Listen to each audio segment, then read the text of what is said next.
Hi friends, ఎలా ఉన్నారు? బాగున్నారా? మేము గిట్ట బాగున్నామండి. ఇప్పుడండి మేమైతే రాత్రికి దావత్కి వెళ్తున్నాను. నేను మా చిన్నమ్మ ఇద్దరము. ఇంకా మా పెద్దమ్మాయి రాదంట, లేడీస్కి ఇచ్చారు. మా బాబు మా అతను వస్తలేడు. ఇద్దరమే వెళ్తాము. 9:30కు రెడీ అయితే కూకున్నా. నేను ఏం లేదండి, సింపుల్గానే రెడీ అయినా. రెడీ అయి కూకున్నా. మా అతను ఏదో చెప్తారంట బస్ గురించి. చెప్పు. హాయ్ ఫ్రెండ్స్, ఎలా ఉన్నారు? బాగున్నారా? పనికి వెళ్తామండి. పనికి వెళ్తున్నాం. బస్కి వెళ్ళదండి. ఫుల్ పబ్లిక్ ఉన్నారు. బస్సులో ఎక్కడమంటే ఫుల్ పబ్లిక్. 3 బస్సులు అయినాయి. 3 మంది పబ్లికే ఉంది. 3 బస్సులు. ఇంకో 4వ బస్సు వచ్చింది. 4వ బస్సు ఎక్కితే అన్నిట్లో ఫుల్ పబ్లిక్. ఫ్రీ బస్ అయినప్పటి నుంచి అయితే ఆడపిల్లలు అయితే ఫుల్ ఎక్కుతున్నారు. ఫ్రీ లేరు. ఇప్పుడు మోపిల్లలు అట్లా ఉండరు, ఆడ అట్లా ఉండరు. నిన్నవాడి కాళ్ళు అన్ని కొట్టుబడిపోతున్నాయండి. చాలా దూరం పోగా పనికి శంకరపల్లి దాటిపోవాలి. చాలా దూరం ఉంది. 40-50 కిలోమీటర్లు నడిచి ఇలా వెళ్ళిపోవాలండి. రంగ కాలైనప్పుడు కొద్ది సీట్ దొరికితే పోవాలండి. మాట్లాడి ఇంకేం మాట్లాడాలి? నేను మాట్లాడవద్దు చెప్పి.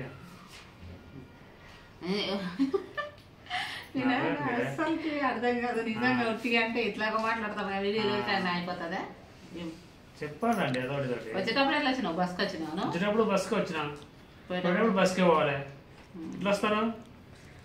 అందులో బస్సు ఎక్కి ఆడికి వచ్చినాక బాణూరు నుండి వచ్చినాక ఆడికి వచ్చినాక శంకర్పల్లికి వచ్చి చివరస్తకుండా వచ్చి బస్సు ఎక్కి రావాలి. ఇక్కడ కొడంగల్ పక్కన పని కాదు, శంకర్పల్లి దాటిపోవాలి.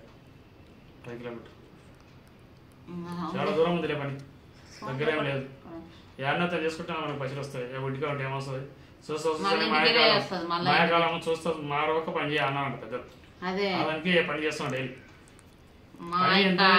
ఎంత మాయకాలం మరొక పని లేదు. మాయకాలం మరొక పని చేయాలన్నారు పెద్దలు. ఎందుకంటే ఎట్లయినా పని చేయాలి. ఈ చలికాలం ఎండాకాలం అంటే ఇట్లున్నా సరే ఈ చలికాలం మాత్రం మంచిగా పని చేయాలి. పని దొరికితే అవి చేసుకోవాలి, మంచిగా ఉంటుంది. ఏదంటే కష్టంలోకి వస్తే కదా ఇంట్లో పైసలు కావాలి. ఏదైనా చిన్నదానికి పెద్దదానికి ప్రతి ఒక్క అవసరం ఉంటుంది. మా పిల్లలకు కానీ మా ఇంట్లో కానీ కూరగాయలు కానీ ఏదో ఒకటి. మా ఇంట్లో అంటే ఎక్కడ తినేదంటే మా చిన్నమ్మాయినండి. ఇప్పుడు ఈ కిరాయికి వచ్చినప్పుడు అంటే తక్కువ చేసింది. అంటే ఎక్కువ తినేదంటే ఆమెనే, మా చిన్నమ్మాయి. ప్రతి దానికి చిడిజిన్లు అంటే శతం తింటుంది. అన్నం తక్కువ తింటుంది, చిడిజిన్లు ఎక్కువ తింటుంది. చిడిజిన్లే కావాలి ఆమెకు. అయితే మళ్ళా అన్నం ఒకటే పూట. ఇప్పుడైతే ఎక్కువ బంద్ చేసింది. అన్నం తక్కువ తింటుంది, చిడిజిన్ల మీదే ఉంటుంది. పూర చిడిజిన్లు లేదు అంటుపోతుంది. మమ్మీ పైసలు 5 రూపాయలు 10 రూపాయలు 5 రూపాయలు 10 రూపాయలు. శంసేవాళ్ళండి పని చేశానండి. ఆ మేస్త్రి రోజు సతాయిస్తున్నాడు. నాకు పైసలే ఇస్తలేడు కానీ పనికి వస్తావా అంటాడు. ఈరోజు ఫోన్ చేసి ఫస్ట్ పైసలు ఇవ్వమంటే రేపు రా అంటాడు. రేపు పోతే పైసలు ఇయ్యడు గ్యారెంటీ. ఎందుకంటే ఆడ సోమవారం రేపు పుట్టింగ్ పిండి పిమ్మలు పడితే ఎల్లుండి పైసలు వస్తాయి. మళ్ళీ ఎల్లుండి ఇస్తాడు. ఎందుకు మనకి వేరే పని ఉంది. దానికి నేను పోవట్లేదు. నా పైసలు నాకు ఇస్తే ఫస్ట్ చేసిన పైసలు ఇస్తే నేనంటే ఒకటికి ఫ్రీ ఉంటాను. ఫస్ట్ చేసిన పైసలు ఇప్పటికీ 3 వారాలు అయింది. 1 వారం పైసలు 3 వారాల వరకు చేయలే. ఇట్లా చెప్తాను, ఇబ్బంది పెడుతున్నాను చాలా. ఎవరు ప్రాబ్లం అనుకుంటే కదండి. మాకెట్ మస్తు ప్రాబ్లం ఉంది. ఏం చేయాలి చెప్పండి? ఇస్తాడే రేపు సోమవారం ఇస్తా అని చెప్పిండు. ఎందుకంటే మాది బండి ఉంది కదా, అది కట్టకపోతే ఫైన్ పడుతుంది. మళ్ళీ మాకు ప్రాబ్లం అవుతుంది. పోయిన నెలలో కట్టలేకుంటుంది. కట్టలేకపోతే 3 రోజులు కట్టకపోతేనే 1000 రూపాయలు ఫైన్ పడింది. 1000 రూపాయలు పడింది. ఇప్పుడు కట్టకపోతే గదే టెన్షన్ ఉంటుంది. దాని గురించి కట్టకపోయాం అనుకో, టైం కట్టలేదు అనుకో. ఎందుకంటే పని చేసినా 3 వారాలు అయింది కదా, ఈ 2 వారాల వరకు ఇస్తాను అనుకుంటాను. అక్కడ ఇక్కడ చెప్పి 3 వారాలు కరెక్ట్గా చేసిండు. ఒక ఇయర్ లేదు. రోజు ఫోన్ చేసినప్పుడల్లా 2 రోజులు వెనక్కి ఇస్తా అంటాడు. మళ్ళీ 2 రోజుల తర్వాత ఫోన్ చేస్తే మళ్ళీ 2 రోజులు వెనక్కి ఇస్తా అంటాడు. ఏం వేస్తాడో నాకేం అర్థం అవుతుంది. పని చేసిన పైసలు నాకు చేయడానికే ఎంత ఇబ్బంది అవుతుంటారు. నాకెంత ఇబ్బంది ఉంటుంటాడు పని చేసినని. మీరండి జర అర్థం చేసుకొని ఏం చేస్తారు పాపం అతని ఇవ్వకపోతే. వాళ్ళు ఏం చేయలేరు, ఎవరేం చేయలేరు. కానీ అంటే ఆ పని చేయించుకున్న వాళ్ళు ఇవ్వాలి. వాళ్ళు పని చేస్తారు కదా, వాళ్ళకి టైంకి పైసలు ఇస్తే వాళ్ళకి ఇట్లా చిన్నది పెద్దది ఏదో సామాన్లు అవసరం ఉండదని అనుకుంటారు. ఆయనట వాళ్ళు ఏమో యాత్రలు తిరిగి పోతారంట. మనిషికి పైసలు ఇవ్వకుండా అక్కడికి తిరిగి బాగానే అవుతారు. మరి ఇక్కడ పేమెంట్ ఇవ్వకుండా కానీ అక్కడిక్కడ మంచిగా అక్కడిక్కడ తిరిగి పోతున్నాడు. వాళ్ళు ఎవరి పైసలు వాళ్ళకి ఇచ్చిపోతే ఏం బాధ లేదు, టెన్షన్ లేదు కదా. ఎప్పుడు ఇస్తామండి? ఇస్తారు రోజు అనుకుంటా. ఈ రోజు ఫోన్ చేసి అడిగినాం అనుకో 2 రోజులు ఆగి ఇస్తా అంటాడు. మళ్ళీ 2 రోజులు ఫోన్ చేసినాం అనుకో ఇంకా 2 రోజులు ఆగా ఇస్తా అంటాడు. ఏంది 2 రోజులు అనుకుంటే నెల మొత్తం అయిపోతుంది. Bye friends. మా ఛానల్ చూడండి, సబ్స్క్రైబ్ చేయండి. ఒక అన్న కామెంట్ పెట్టింది గురించి, ఫ్రూట్స్ గురించి కదా, ఫ్రూట్ షాప్ ఫ్రెండ్స్. అదే అందు నువ్వు కొద్దిగా ఫ్రూట్ షాప్ పెట్టుకో అన్నాడు కదా అన్న. ఎందుకంటే ఫ్రూట్ షాప్ పెట్టుకొని గీత అండి ఇప్పుడు ఫ్రూట్ షాప్ పెట్టుకోవాలన్నారు. మీరు చెప్పేది మంచిగా సమయం చెప్తున్నారు. బండి ఏదైనా పెట్టుకొని ఫ్రూట్ షాప్ పెట్టుకో అన్నారు. ఫ్రూట్ షాప్ పెట్టుకునికే ఇప్పుడు అది దుబ్బెడి బండి ఉంటుంది చూడు, ఆ బండి తీసుకోవాలి, మళ్ళీ పండు తేవాలి, పొయ్యి అవన్నీ ఎవరు తెస్తారు? మా ఇంట్లో ఎవరు తెచ్చేటోళ్ళే లేరు. మా పిల్లలు చిన్నగా ఉండరు.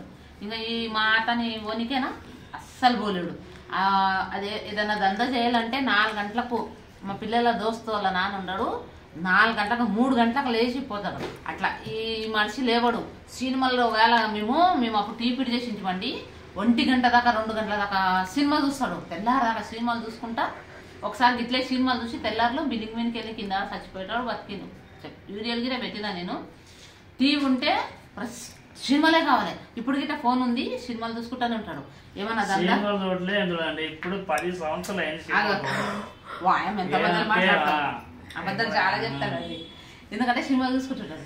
పొద్దునే ఆ ఫ్రూట్ షాప్ పోవాలంటే 3 గంటలకు పోవాలండి. 3 గంటలకు పోయి ఆడ గుడిమలకరపురం ఆడ అమ్ముతారో అవి తీసుకొచ్చి మళ్ళీ ఒక బండి కిరాయికి తీసుకోవాలి. అందులో గిరాక్ అవుతుంది కాదు, ఇప్పుడు రేపు చాలా మంది పెడుతున్నారు. మళ్ళీ గిరాక్ అవుతుంది కాదు, మళ్ళీ బండి కిరాయి ఇవ్వాలంట. ఆ బండి కిరాయి ఇవ్వాలి, మళ్ళీ అంత వెళ్తుంది వెళ్ళది. అందుకోసం అని అండి ఏమనుకోకండి, పెట్టుకుంటాం మంచిగా. మేము జర కొంచెం మంచిగా ఇప్పుడు మా పిల్లలు చదువుతుండ్రు, మా చిన్న పిల్లలు, మా పెద్ద బాబు గిట్ట, ఇప్పుడు మా బాబు గిట్ట 10th క్లాస్ అయిపోతుంది, మా బిడ్డ పాప ఉంటుంది, ఏడాది ప్రయత్నం చేస్తాం. అందుకని ఒక్క సంవత్సరం అయితే సమస్యలు అన్నీ అయిపోతాయి. ఇప్పుడు వెళ్తున్నాయి అనుకో ఏం లేదు, కానీ కొంచెం ఇబ్బంది ఉంది. పడతాం కొన్ని రోజులు, ఇబ్బందులు అన్నీ పడితేనే అవుతుంది. అందుకోసం కొన్ని రోజులు అయితే అవుతుంది. అప్పుడు ఏదన్నా దంద పెట్టుకుంటా. ఇంక ఇప్పుడు వెళ్ళాలంటే కూరగాయలకు పండ్ల షాప్కి వెళ్ళాలంటే కుదరదండి. ఎందుకంటే తెచ్చేటోళ్ళు కావాలి. నేను ముఖ్యంగా దంద పెట్టుకుంటే 3 గంటలకు లేచిపోయి తేవాలి, తెస్తేనే అవుతుంది.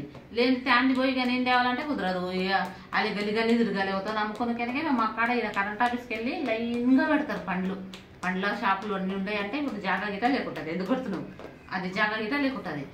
అందుకోసం అన్నా ఏమనుకోకండి, చూద్దాం కొన్ని రోజులు అయినా. సరే మా ఛానల్ చూడండి, సబ్స్క్రైబ్ చేయండి. బాయ్.